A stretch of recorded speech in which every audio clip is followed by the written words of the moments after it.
Germany, 1945. The war was ending, but the hunger wasn't. Villages lay in ruins.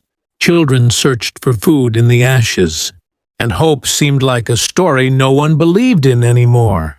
Then one morning, something unbelievable happened.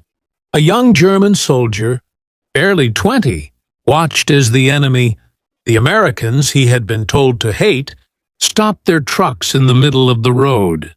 Instead of arresting anyone, they opened their rations and began giving food to German children. Cans of beans, chocolate bars, bread, water, freely, without fear or anger. The soldier stood frozen, his rifle shaking in his hands. He couldn't understand it. Why would the enemy feed the people he was supposed to defend? But what he saw that day would shatter everything he'd been taught about war and change his heart forever. April 1945. The war was almost over. But for a young German soldier named Karl Weber, it felt like the world itself was collapsing. The sound of gunfire had stopped, replaced by an eerie silence that covered the destroyed villages of Western Germany. Karl walked through the ruins of a small town near the Rhine, his boots sinking into the mud. Burned houses, broken walls, and empty streets surrounded him. He was hungry, weak, and completely alone. His uniform was torn, his rifle gone, and his hope fading. He hadn't eaten properly in 2 days. The only thing keeping him alive was the faint belief that maybe, somehow, he could still go home. As he reached the main road, he heard the sound of engines. He froze. The deep growl of trucks and jeeps echoed through the mist.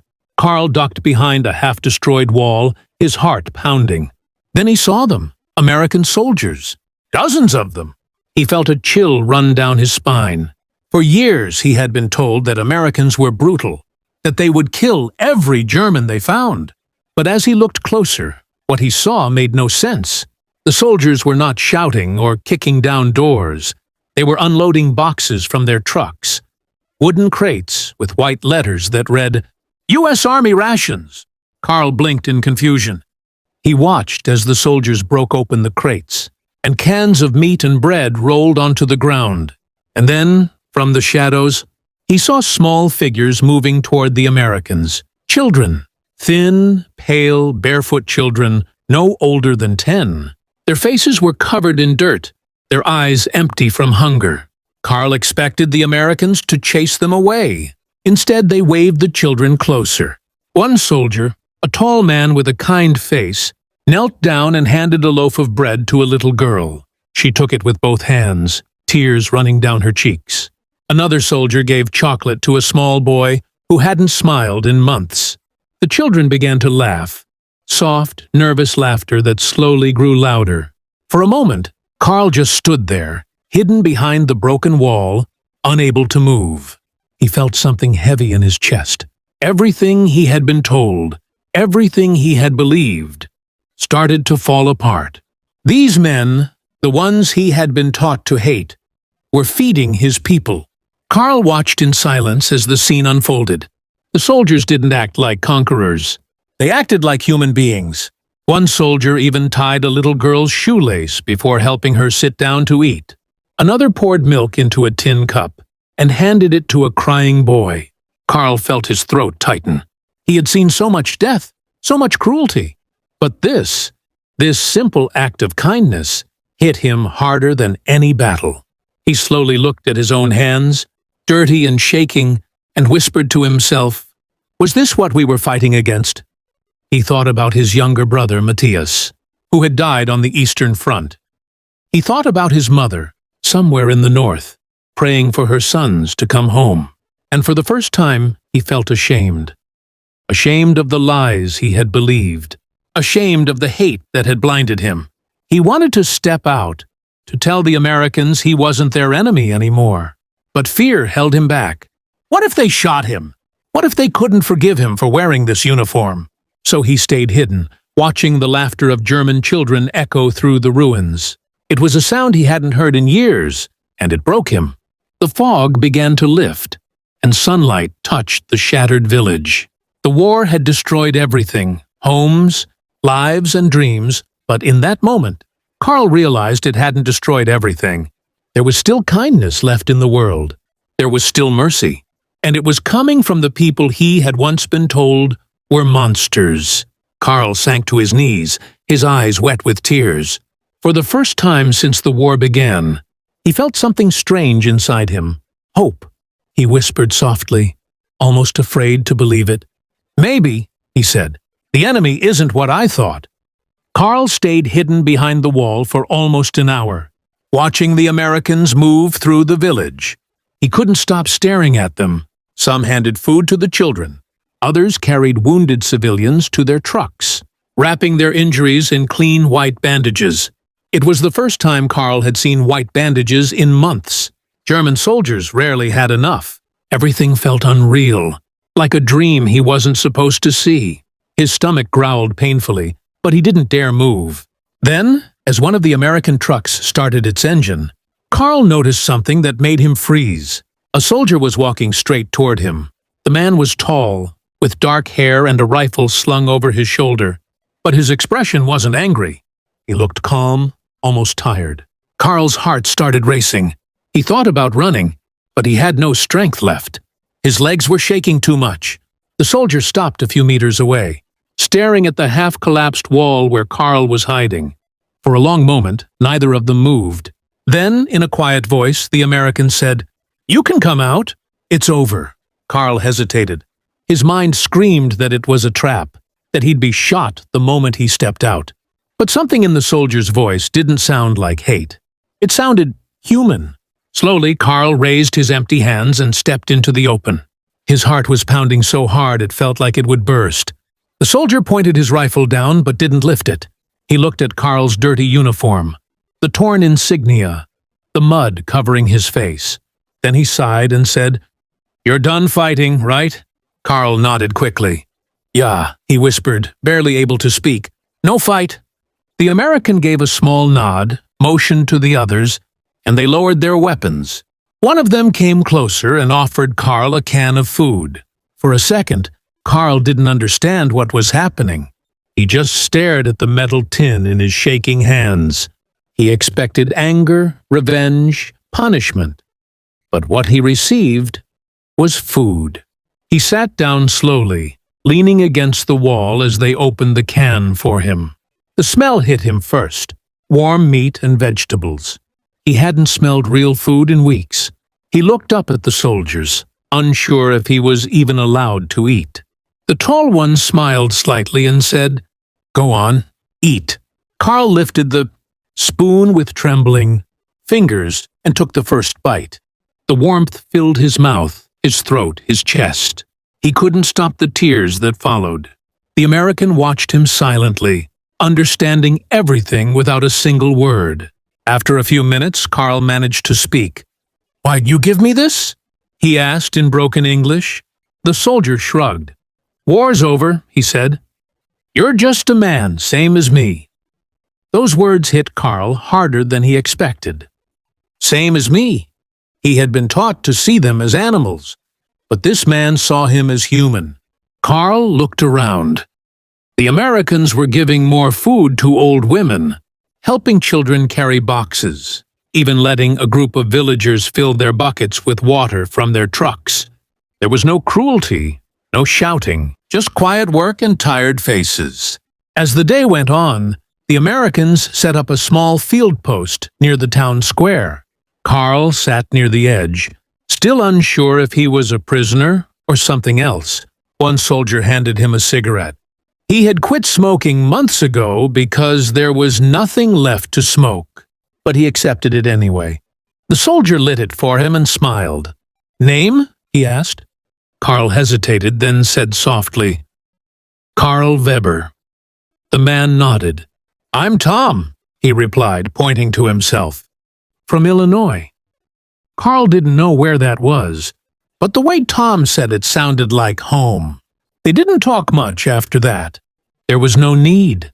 Carl watched the Americans work, and with every passing minute, his confusion grew deeper. How could men who had fought such a brutal war show so much kindness to their enemies? He thought about the orders he had followed, the speeches he had believed, the things he had seen on the front lines, and he realized how much fear and lies had shaped his life. Later that evening, as the sun began to set, Carl helped one of the soldiers fix a tire on a truck. It felt strange. A German soldier helping Americans, but no one stopped him. In fact, they thanked him. When the work was done, one of them handed him a piece of bread wrapped in paper. Carl took it, staring at the warm loaf in his hands. The soldier smiled and said, "Keep it. You need it more than we do." Carl wanted to reply, but his English failed him. All he could manage was a quiet, "Danke." The soldier nodded, understanding the meaning. As night fell, Carl sat near the fire with a few of the Americans. They gave him a blanket and a cup of coffee. The taste was bitter but comforting.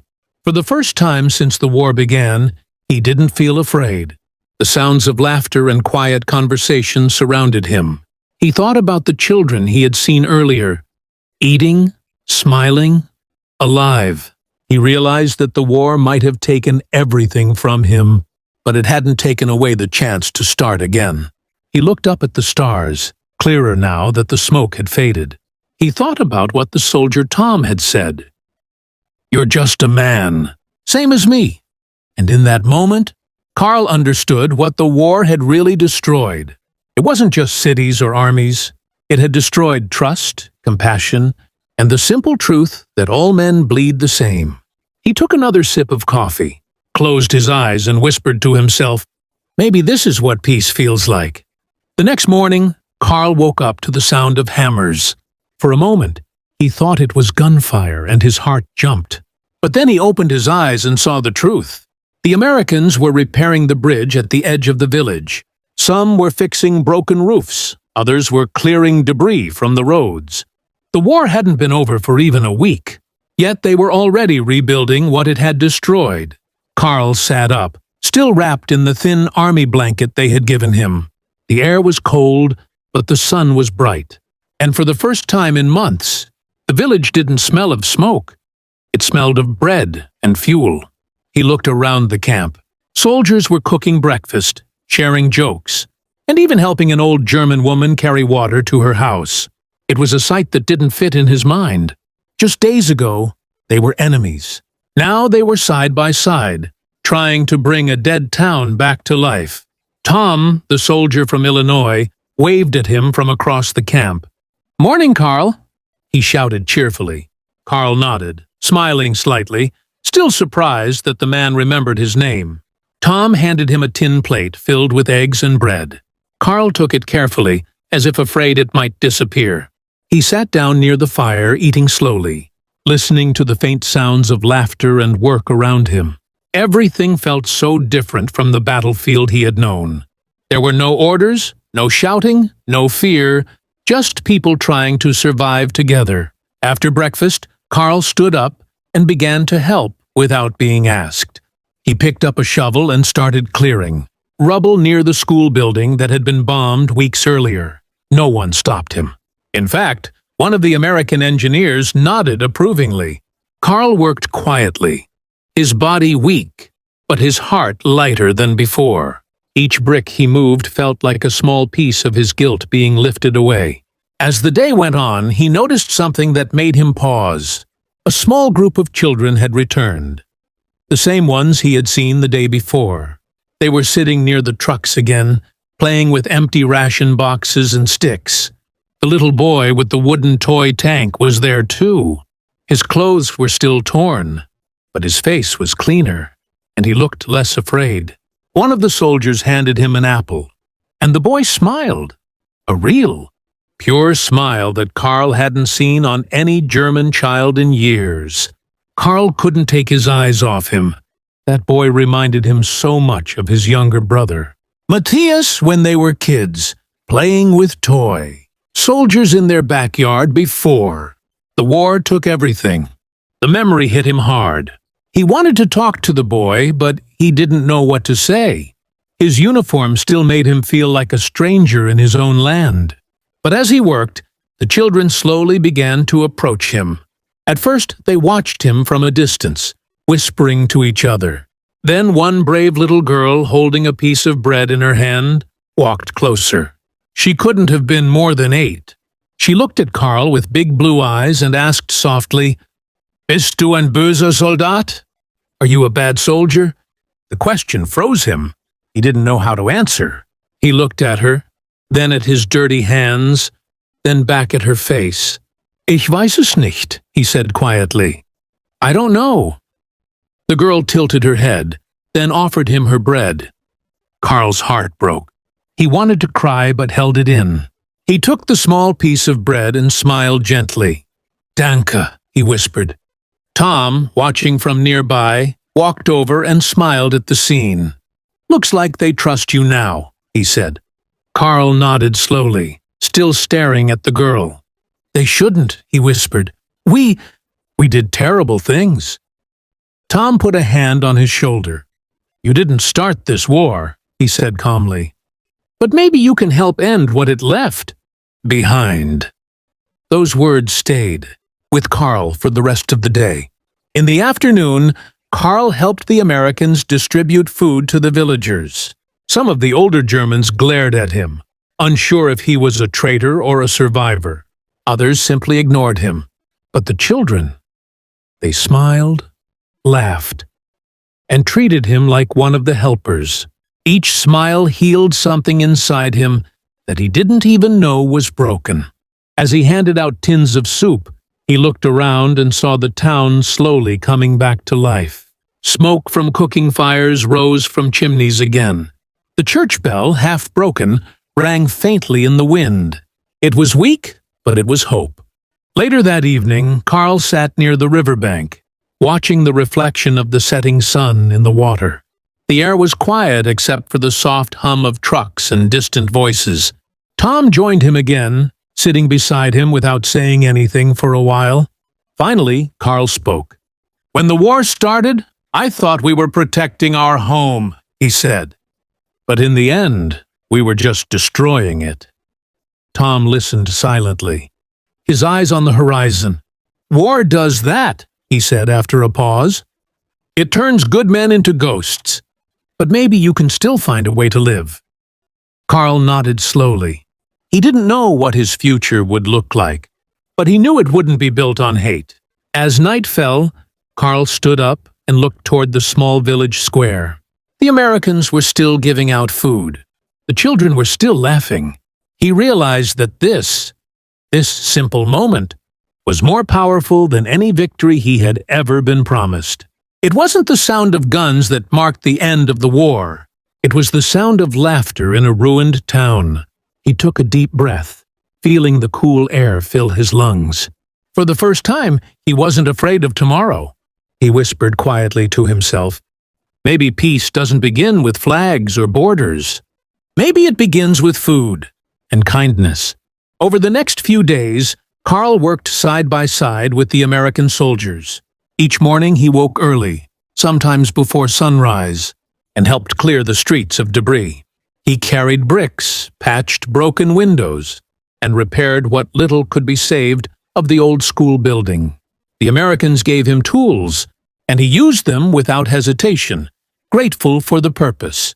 The village slowly began to change. Children played in the open square again. Women washed clothes by the river, and the sound of hammers replaced the echo of gunfire. Life was returning, one small step at a time. For Karl, it felt like redemption.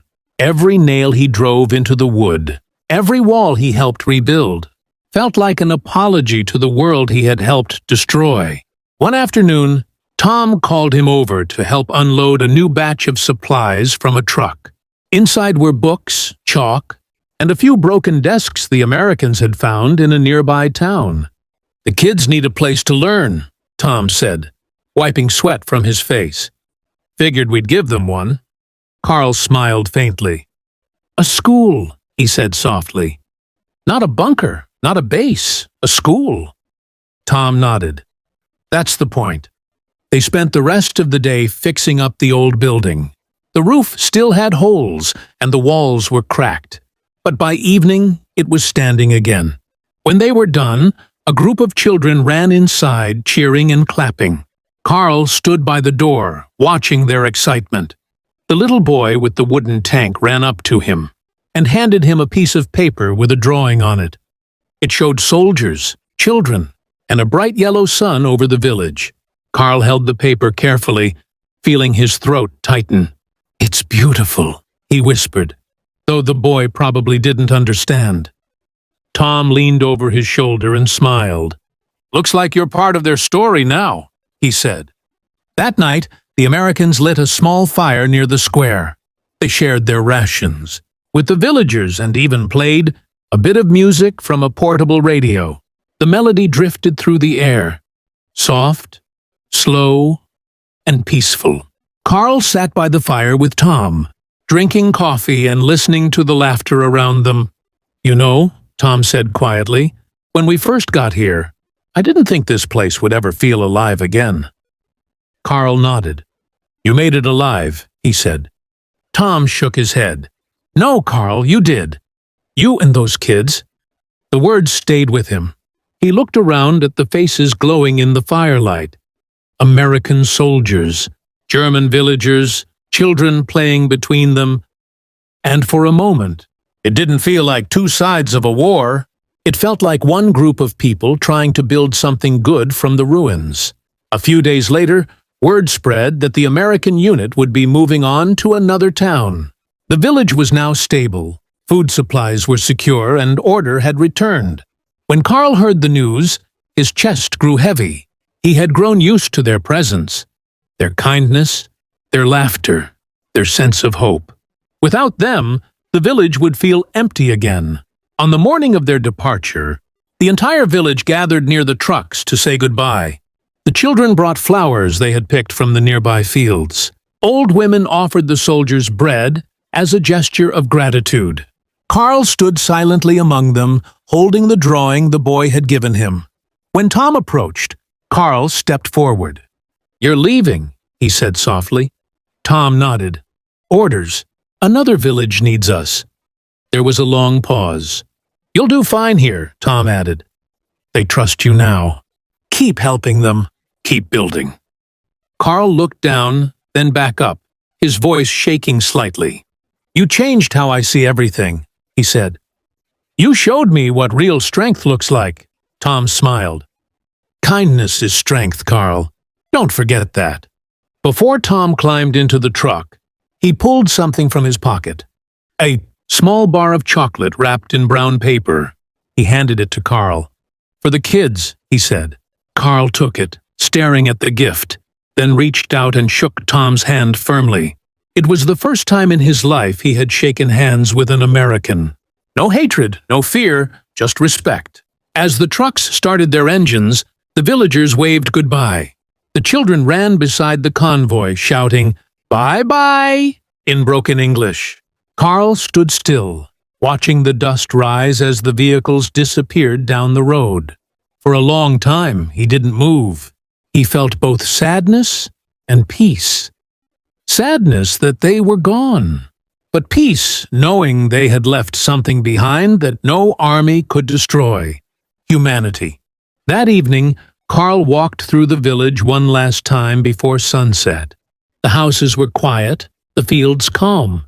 He stopped in front of the rebuilt school, listening to the faint echo of children's laughter inside.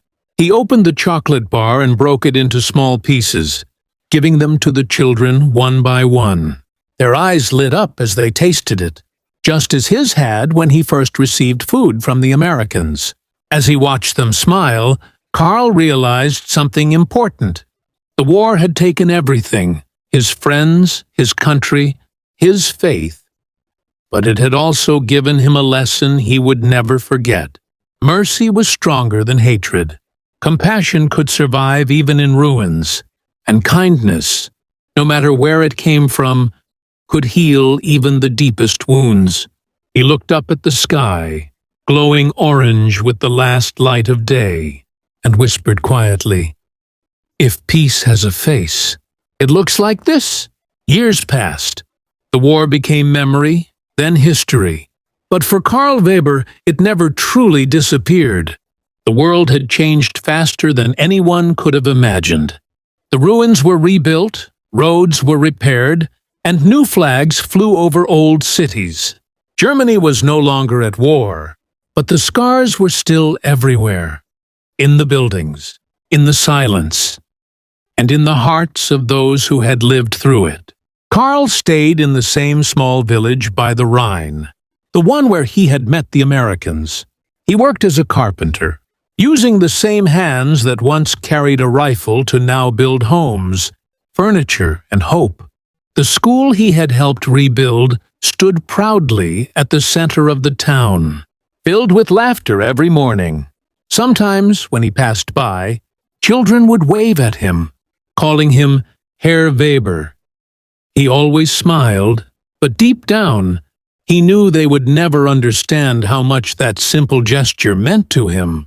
He had been part of a world that tried to destroy their future, yet now he was helping build it. Every year, on the same day the Americans had left, Karl would walk to the old bridge they had repaired together. He would sit by the edge, watching the river flow, remembering the soldiers who had shown him what humanity really meant. He thought often about Tom, the soldier from Illinois, his calm voice, his quiet smile, his simple belief that kindness was stronger than hate. Karl never knew what happened to him after the war, but he carried his words in his heart every single day. Kindness is strength. Those 3 words became his guide through life. One afternoon, many years later in 1961, Karl received a letter. The envelope was old and creased, stamped with an American address. He hesitated before opening it, his hands trembling slightly.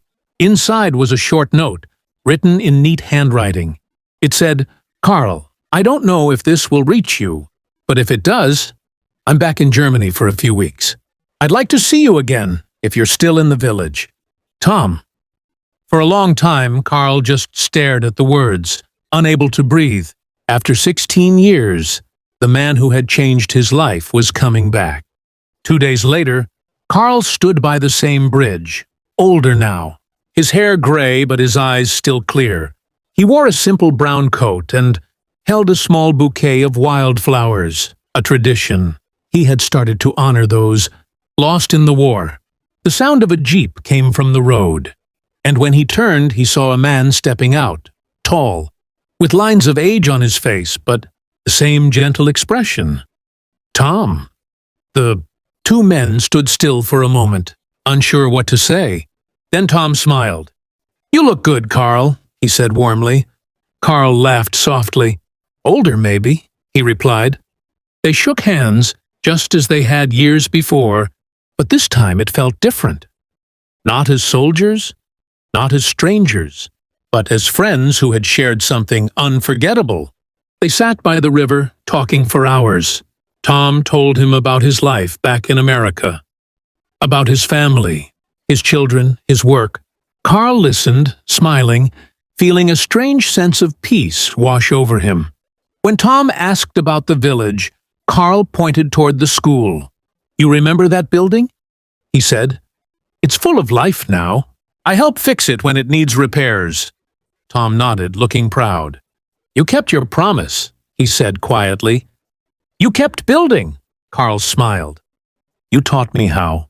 As the sun began to set, the 2 men sat in silence, watching the golden light shimmer on the water. Neither of them needed to speak. They both knew what they had survived, what they had lost, and what they had found: humanity, friendship, and forgiveness. When it was time to leave, Tom stood and placed a hand on Karl's shoulder. "You know," he said softly, "when I first met you, I didn't think we'd ever end up here." 2 old men by a river, talking about peace. Karl smiled, his eyes glistening. "That's the best victory we could ever win," he said. They shook hands one last time. Tom got into his jeep and drove off slowly, waving through the window. Karl watched until the vehicle disappeared over the hill, just like it had all those years ago. Then he looked down at the river, the same river that had carried so many memories, and whispered, "Thank you. My friend. The wind carried his words away, gentle and calm.